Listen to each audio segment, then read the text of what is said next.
So if you started a new company already, then there's the understanding that your company has a very clear business proposition.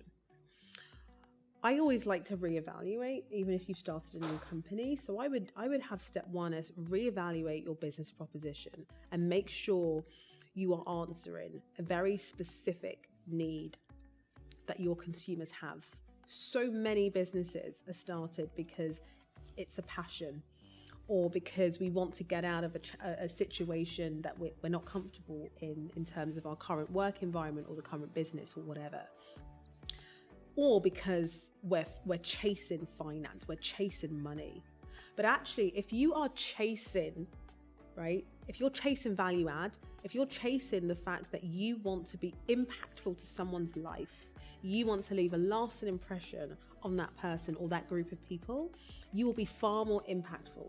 And monetization follows you, right? You don't need to chase monetization. So the first thing for me is always evaluate the clear need that you are addressing and why it is so essential that your group of consumers or your audience listen to you. That's number one.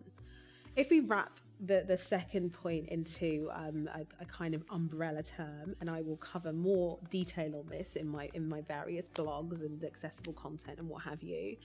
But I think the second thing is to make sure you've got operational efficiency.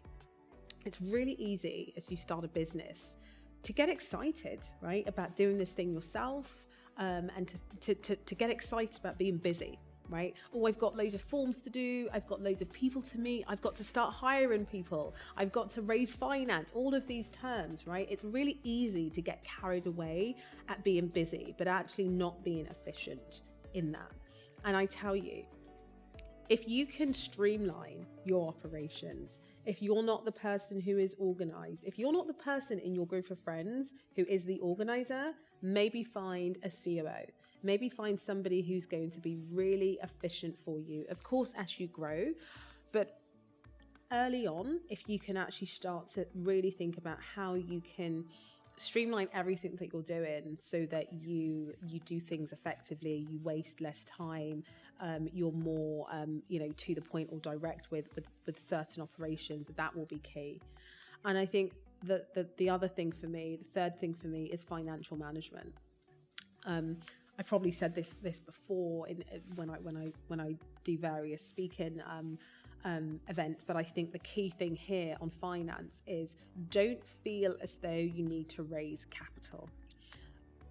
We have so many crowdfunding sources at the moment these days, and I think some people see it as an achievement almost to have raised capital.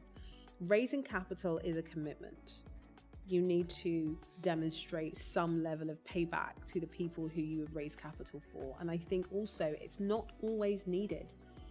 So really think about the point in which your business actually needs to raise capital. Bootstrap your business for as long as you can, because a lot of the times you can actually do that. Particularly if you are speaking to a group of people who you have absolutely, you are absolutely solving a clear challenge that they have, then really a lot of the things that you're going to be needing is marketing.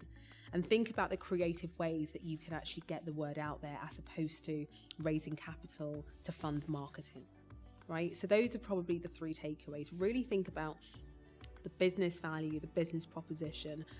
Get very, very efficient with your operations, and also the same with your financial management. But as I say, there's so much more that fits under all of those three. So catch me in the blog or the podcast or the vlog where I can get into way more detail on that.